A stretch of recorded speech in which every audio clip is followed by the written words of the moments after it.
What's good, Internet? My name is attackslug, and welcome back to WWE All Stars here on the Xbox 360 Path of Champions Tag Team Matches player. And so I welcome you to a fine Sunday here on the program, taking on The Rock and Stone Cold in the same night, much like Chris Jericho. And obviously, speaking of Chris Jericho, a lot of All Elite Wrestling talk today, a lot of Double or Nothing talk today. But before that, there is a bit of a news story here, not really a huge news story, but a little bit of a news story that supposedly Sasha Banks was in New York. So your Sasha Banks update here was in New York doing something for 2K. Perhaps 2K20. Perhaps for a Women's Revolution showcase mode in this year's game. We shall see. Maybe even something for a My Career. One can only hope. One can only hope here with The Rock and a Stone Cold.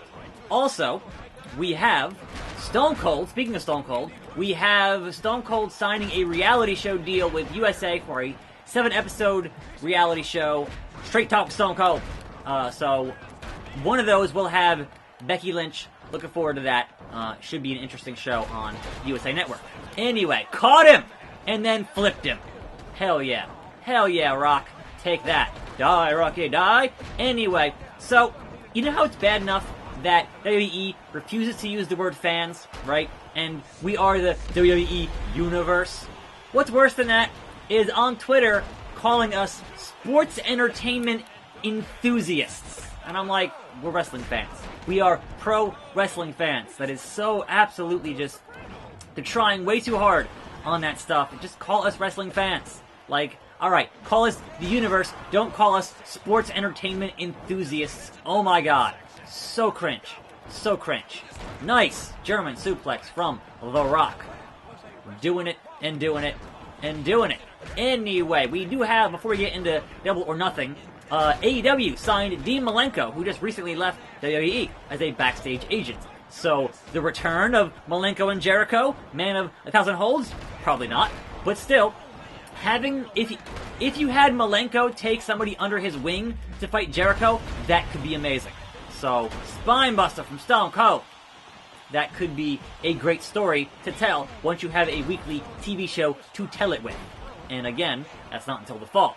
So, might be a little while. Might be a little while. But Stone Cold here, about to get that RKO on the Rattlesnake. And then pin him. And then mash the buttons. Is it enough? It's not enough. I tried, you guys. I tried. Had I RKO'd The Rock, he is at way lower health than Stone Cold is, but that's kind of neither here nor there at the end of the day. Now then, obviously, last night, Double or Nothing was the big deal, if you will. Tap Stone Cold, tap. Tappa, tappa, tappa. And I did watch the whole show, and it was a really good show. And one has to wonder how that's going to translate once you have a weekly show on TV, and if you are doing a monthly pay-per-view thing. But for right now, like every 6 months, they're putting on a really good show. So, I really have to wonder how it's going to translate. But, be that as it may, the winner of your Battle Royal, and everyone's like, wait, what's going to happen now, considering they canceled Paige and Pac?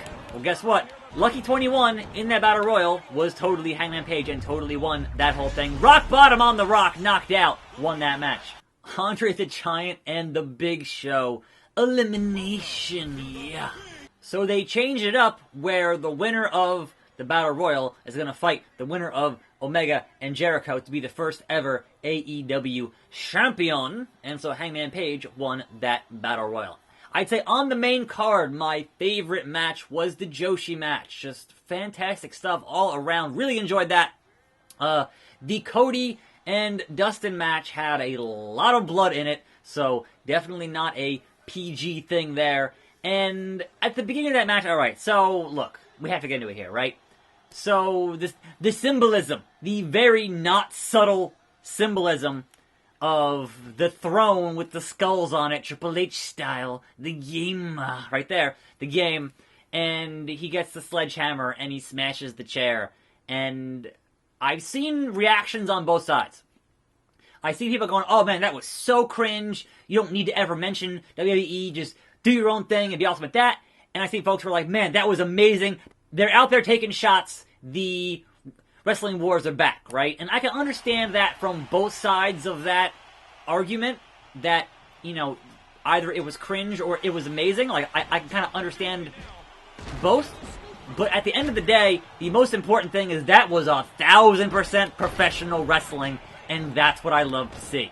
Do things that are like that, and yes, I am behind it because it is just so not something you see anywhere else. There are things you only see on wrestling, and that's totally one of those things, and I am totally hyped for things like that week to week. Hopefully this fall on TNT.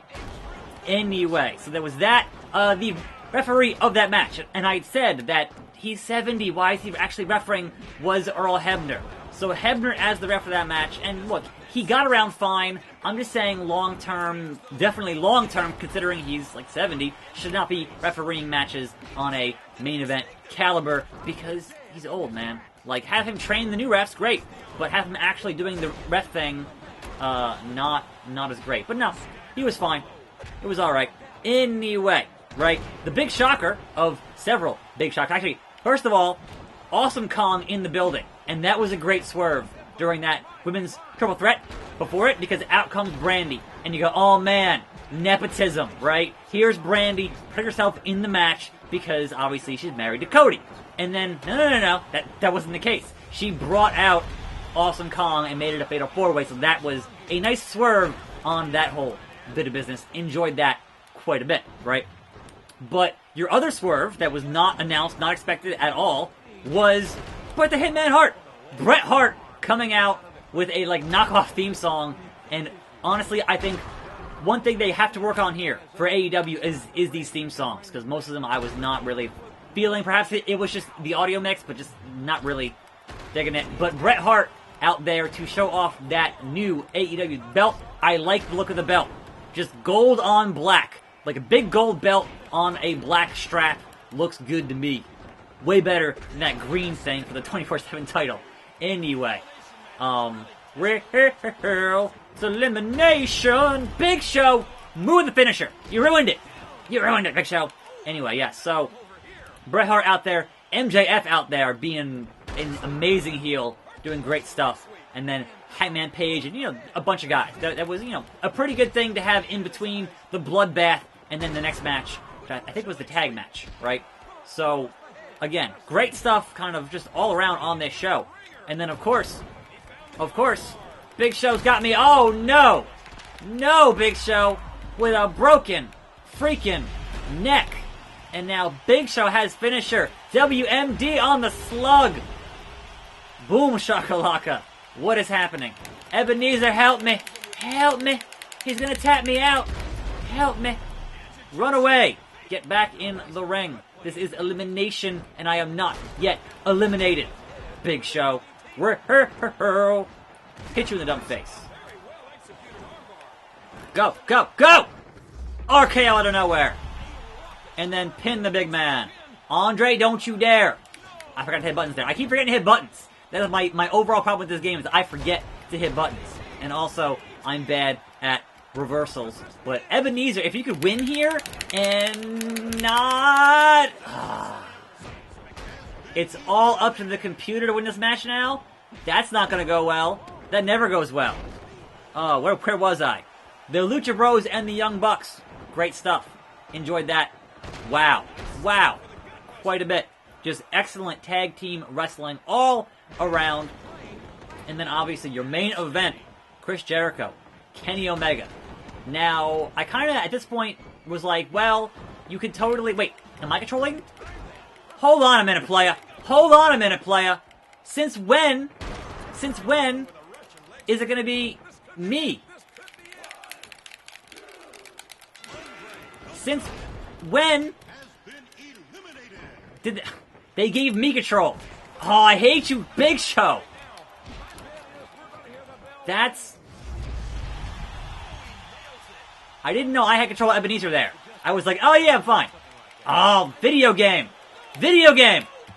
I didn't realize it gave me control of that elimination match, and now the Big Show gonna ruin my day here. Going to ruin my day. If I had known, I would have done something. And oh man.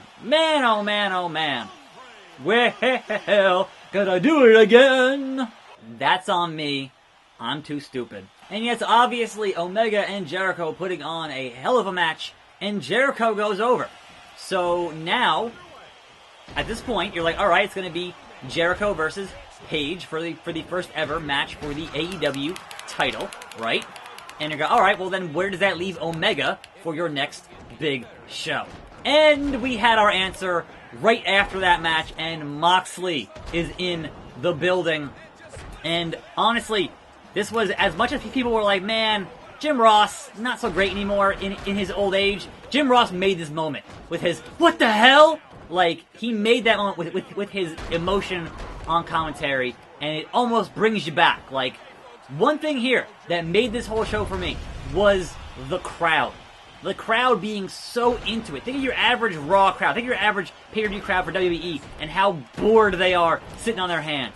And this crowd was just so hyped and so into just about every match and every move and just invested in every guy and girl in the building was a great, great thing. So, love to see that, right? Always love to see a hot crowd for anything, right? So, the crowd being hyped, they lost their minds for Moxley, right? Just lost their ever-loving minds on that, and the calls on commentary were amazing, and just made that moment that it felt that much bigger, right? Which is how it should feel for anybody in that situation. Now, that obviously he had a extended beatdown on Omega, right? Which then says, alright, well then we now know it's going to be Jericho and Paige, and it's also going to be Moxley and Omega, right? So that's kind of your situation for your All Out, which just got announced for Chicago in the end of August, right? So there you go. Now, going back for a big show in Chicago, please begin the CM Punk rumors, because of course you're going to begin the CM Punk rumors. But obviously you end this show with a shocking, introduction, because that's how you should end your major show, with this kind of a thing, right? That makes 100% of the sense in the world. And if you want to get all conspiracy-ish, right, which you can, if you wanted to get all conspiracy-ish, the fact that they had a video package for a new wrestler that was very similar to the Moxley video package, right? And the fact that months ago, Tony Schiavone had been saying, hey, they've signed another national name. This was after they had signed Chris Jericho, right? You add those two things together, and you're like, Moxley and AEW were totally in cahoots while he was still under WWE contract, but they can't prove that. Like, it's so circumstantial, they could not prove that. It's Macho Man, So yes, there's no way they could prove contract tampering in that, but looking back at it with, hindsight being 2020, it looks pretty obvious to me anyway. So yes, All Out in Chicago, August the 31st. Begin your CM Punk chants now. And after the show, they confirmed that Moxley signed a multi-year deal with AEW. And it's crazy to me that also you had Bret Hart and Earl Hebner in the same building at the same time. That's interesting. If nothing else, I have to wonder how those backstage conversations go. You screwed Bret. Damn right I did. Oh boy. Anyway, yeah, so overall, just a show that was very enjoyable. A very enjoyable professional wrestling show. And I love to see those. Now then, again, having these awesome shows every 6 months is one thing. Putting on, weekly TV and monthly pay-per-views, that's a whole different ballgame, Maggle. So, all the best, though, to AEW, because that, to me, was competition. And, obviously, there are things that could use some tightening up. Like the camera work over the course of the night could use some tightening up. Like, some stuff, they were missing some spots on the first shot, and, there are some things that could definitely be done better. I overall enjoyed the commentary. There were, a handful of spots where I was like, but overall, it was pretty good. Like, even as someone who is not a fan of the three-man booth, which I am not, because, honestly, my favorite wrestling of all time was always under a two-man booth, right? So, I'm not a fan of that, but they made it work. They made it work. So, yes, great show. If you haven't watched it, definitely check it out. And again, they're going to have Fighter Fest, I want to say is next month or the month after that. And then obviously All Out in the end of August. So hype for those, and then hopefully at All Out, you would imagine they would announce their TV deal starting date for October. Hopefully on Tuesday nights, once SmackDown goes to Fox, which is early October, if memory serves me correctly. So yes, great night all around for professional wrestling. Just wrestling stuff. And I love wrestling stuff. If they can reliably put on shows like that, and honestly, I'm curious to see how their matches work on TV, because obviously at this point we've only ever seen these matches that were, you know, a half an hour long for a lot of them, right? And obviously TV matches have to be a lot shorter than that, and have to tell us a story, you know, differently. So that's going to be interesting. But I'll be curious. I'll be real curious to see how that plays out, because competition is a great thing. Give me more competition. Alright, I'm gonna hit. No, Hulk! I actually remember to hit the buttons for once. And Hogan, you ruined it. Like a lot of things, Hogan ruined it. German from the Macho Man. Yeah. Cup of coffee. Run away! And I still got hit. Lame. Ebenezer, please take out the Hulkster. I don't want to have this match twice. I really would prefer not to have this match twice, if at all possible. Oh, attackslug could not fly. The high flyer could not fly. Just was not happening. Yeah, dig it. Ah, reversed. Yes, Ebenezer with finisher. With finisher. Do it, Ebenezer. Hit him with that. Ah, this absolute cluster of a match. What else is new? What else is new? Doing the Braun Strowman. You say DDT? Alright, sure. If you say so, Lawler. Who also, Lawler is in negotiations, supposedly, with AEW, because his deal is ending soon, and Jim Ross is trying to recruit him, obviously, as he would, because Jim Ross and Jerry Lawler. 1, 2, Hogan! 3.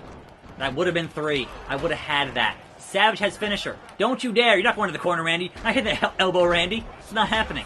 You're getting pinned, Randy. You're getting pinned. 1, 2, 3 count.